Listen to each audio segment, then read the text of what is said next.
Hello. I am the curator of stories. Stories of love and hate, greed and beauty, life and death.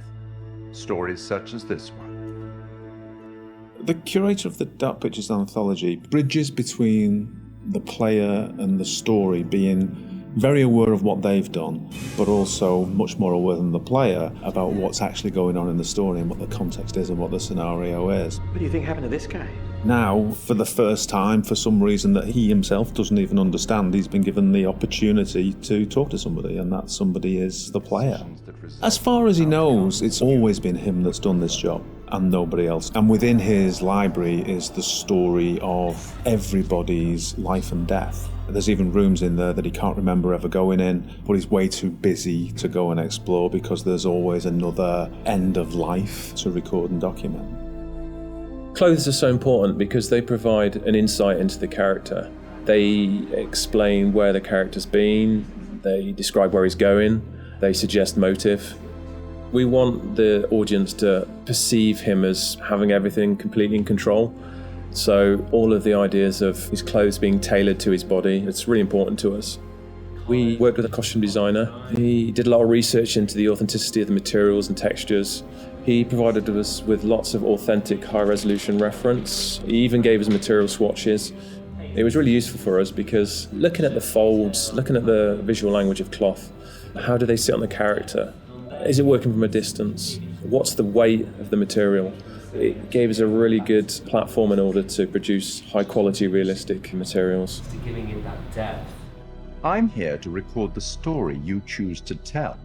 I think that whenever you're dealing with a realistic human acting performance and facial expressions, that part of it is so key to transferring the emotion that you want to over to the player. Just the definition and detail that you need now is quite challenging. But there are repercussions.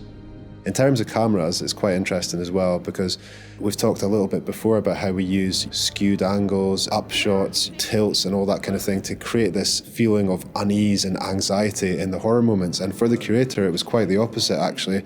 He's very much in control and he knows everything about the game you're playing and he's very much at home in his own environment. So we took the approach to have a lot more flattering shots, a lot more level shots. You look at him at a natural height. You're never like below or above him and it creates this veneer of control. It's almost like it's very straightforward and he's just delivering you these statements. You see, we each make decisions according to our own moral compass. And of course he's British.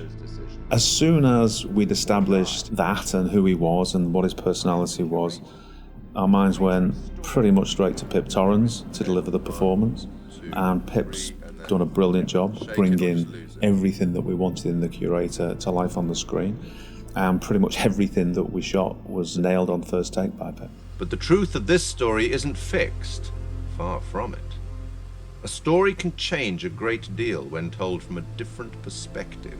One thing that was really important for us with the art direction was to somehow differentiate him from the rest of the game that you're experiencing. And with that, we could make a really interesting contrast because as the player, you might be experiencing all this horror, all this craziness, and all of a sudden you're taken out to quite a different and quite an unusual place. So that was a really fun thing to play with. We tried to play up on that contrast and really signal to the player that there was a change happening. The curator addresses the player directly. He's quite ambiguous, he's quite mysterious. You're really not sure if he's there to help you or hinder you sometimes. And I wanted that to kind of be reflected in the art. The corridor that he is in at the start of the game and where you see him a lot of times, we wanted to get this feel of an almost infinite corridor that's got this maze-like feel.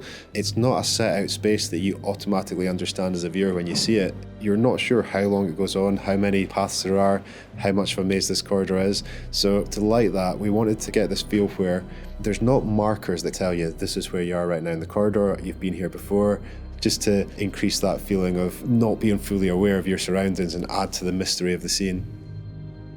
And then he goes into his repository, which is a huge vault of books and secrets with his main desk right in the middle. He's got large windows for light, a skylight above that would also let a lot of light in, a mezzanine floor, a marble fireplace, classical, opulent, sophisticated. The central feature of the repository is the curator's desk. So we researched how that might look and wanted to make it look a big, substantial piece of furniture. We added a lot of scroll work and detail to the front and rear.